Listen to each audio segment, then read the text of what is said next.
saudara, ketemu lagi di Event Channel bersama kami berdua Sabtu 1 Agustus 2006. Terima kasih Anda kembali bersama kami di hari-hari paling mengesan bagi keluarga tercinta. Assalamualaikum Cak Dro, salam FNF. Waalaikumsalam warahmatullahi wabarakatuh. Selamat pagi Cak Jarod dan juga pemirsa di seluruh Indonesia. Apa kabar pagi hari ini Cak Jarod? Alhamdulillah, sebentar. Cak Dodo, ini sampean mau kemana? Wah, tumben, pakai kopiah, pakai peci. Mau kemana ini? Oh iya ya, iya saya mau ke Monas nih, mau ikut zikir dan doa bersama di Monas supaya negara ini aman, tentram dan jauh dari keributan dan juga kekerasan. Seperti itu Cak. Ya saya ikut-ikutan aja, ikut berdoa kan baik juga kan. Iya, saudara, hari ini ada doa dan dikir kebangsaan menyambut hari ulang tahun Proklamasi Republik Indonesia. Tapi Cak Dodo, itu di media sosial banyak tank di sana. Apa iya Cak Dodo? Dikir hanya dikir kok dijaga oleh tank-tank itu. Apa maknanya? Pesan yang tersirat Cak Dodo. Iya, saya juga baru tahu tuh dan baru sadar ketika ada tank di situ kan. Saya juga melihat di TV seperti itu. Tapi Dzikir dan doa ini sebenarnya saya sudah persiapkan dari kemarin. Tetapi kalau boleh saya analisa, itu kelihatannya memang ini negara sedang genting dan mungkin panik ya. Karena kalau hanya zikir dan doa nggak mungkin dijaga pakai tank. Ini ada korelasi juga dengan kondisi di seputar Jakarta, di mal-mal dan juga di gedung-gedung swasta maupun pemerintah tiba-tiba memasang pagar tinggi-tinggi Hmm. di atas 3 meter seperti itu. Nah ini kita bertanya-tanya ada apa ini? Apakah rezim termakan isu bakal ada pengerahan massa besar-besaran atau gimana? Mungkin Cak Jarud juga punya informasi lain. Iya, Cak. Ini mengingatkan kita pada peristiwa 98. Nah, Pak Prabowo menjadi saksi kunci bagaimana terjadi kerusuhan ketika itu, Cak. Ya kan?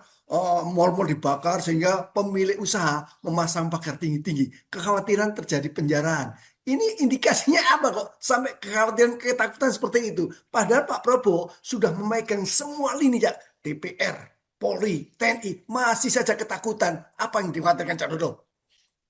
Ya, indikasinya masyarakat tidak mendapatkan perubahan dari perubahan rezim ini. Kesejahteraan tidak tercapai, keamanan tidak terlindungi, ekonomi masih nyungsep, dolar masih tinggi, bunga bank tinggi, kita mau mencari kredit juga susah.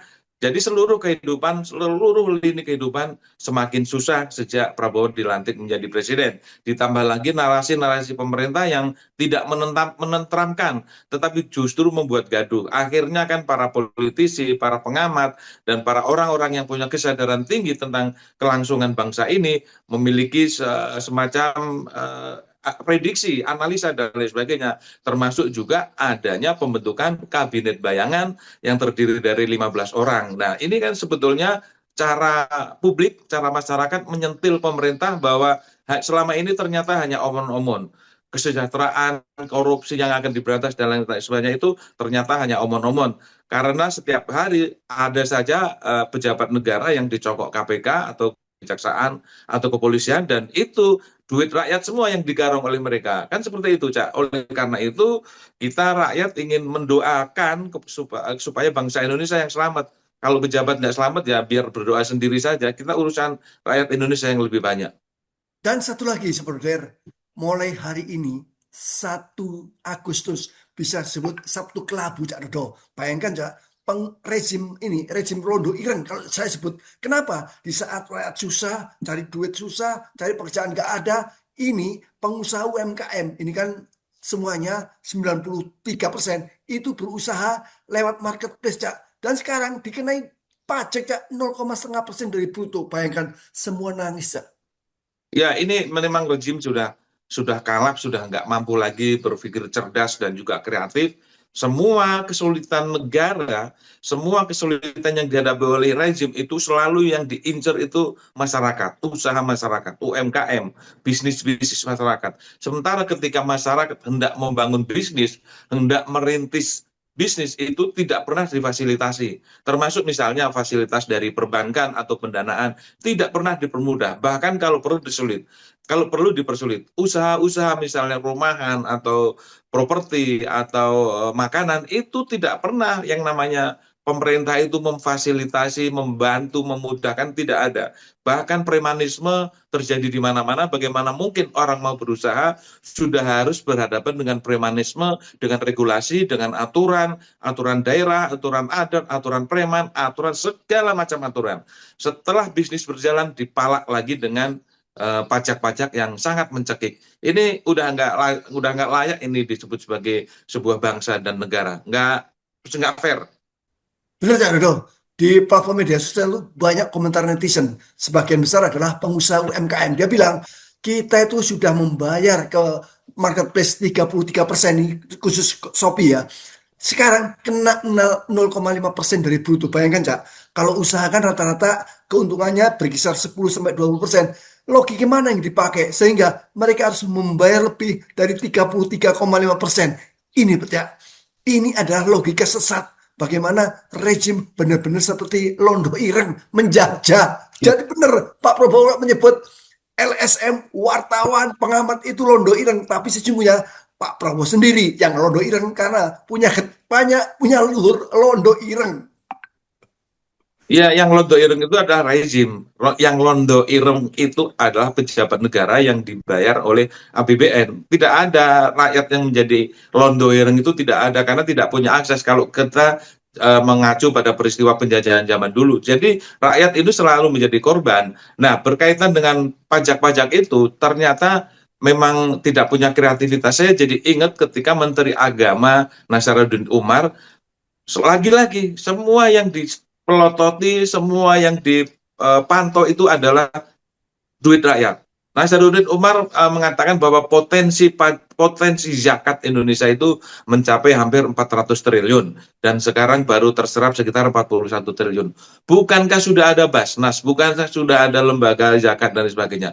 Cuma pertanyaannya, kenapa selalu duit rakyat yang dipelototi, yang selalu dilihat, yang selalu diotak-atik? Kenapa pemerintah tidak menggali pendapatan negara itu dari pajak pertambangan, pajak-pajak yang lain seperti itu? Saya jadi ingat ketika pertambangan itu tidak dikorupsi, itu bisa membiayai rakyat Indonesia, seluruh kepala ya, bukan kepala keluarga, tapi seluruh jiwa di Republik Indonesia sebulan sebesar 20 juta per bulan. Subsidi dari negara kalau tambang itu dikelola dengan baik dan benar, jujur, transparan, dan tidak dikorupsi.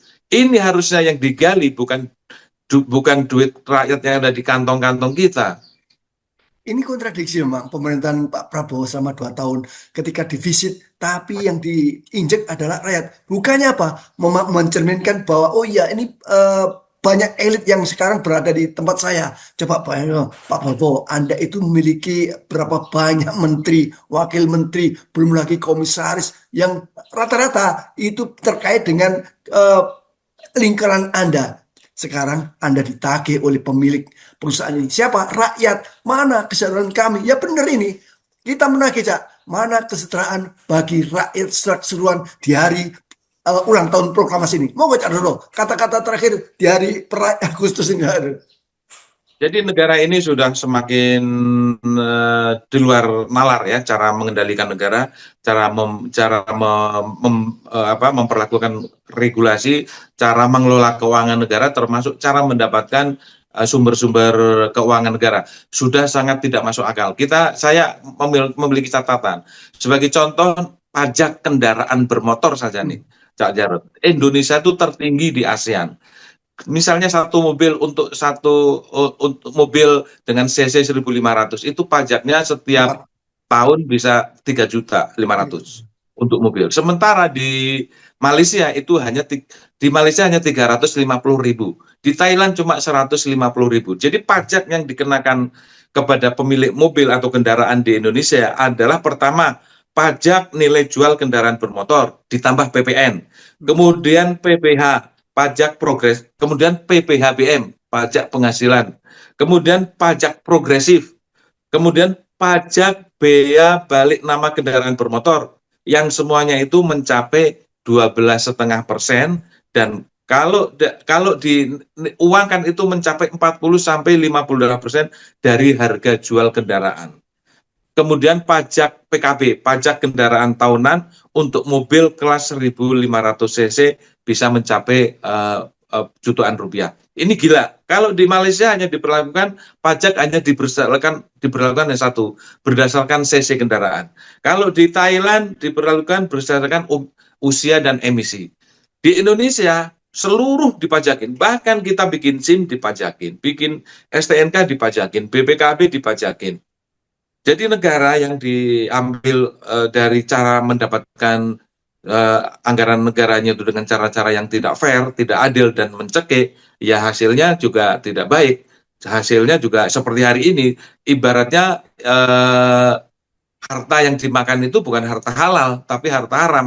Karena diperoleh dengan cara-cara memaksa dan membebani rakyat dengan segala pungutan pajak.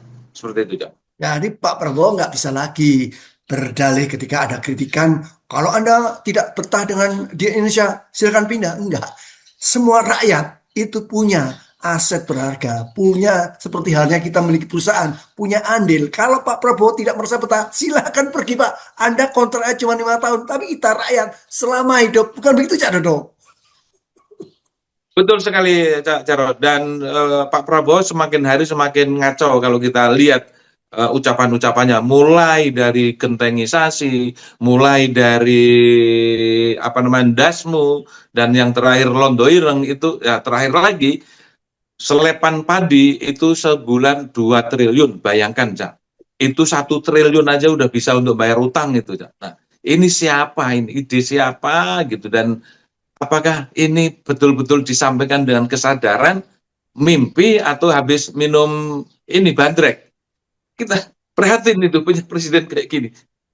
Ini memang harus diperiksa secara kejiwaan mental. Pak Prabowo harus cek total ya. Kenapa? Bahaya bagi seorang pemimpin negara seperti itu. Cak Dodo, saya usul, kalau pajak-pajak yang Anda sampaikan ini sudah saatnya. Ini negara bukan NKRI lagi, tapi negara pajak Republik Indonesia. Tapi sekolah, assalamualaikum, salam FNM, Cak Dodo. Waalaikumsalam warahmatullahi wabarakatuh. Salam freedom and fairness. Dan sampai ketemu di Monas supaya rezim ini tetap sadar. Kita doakan.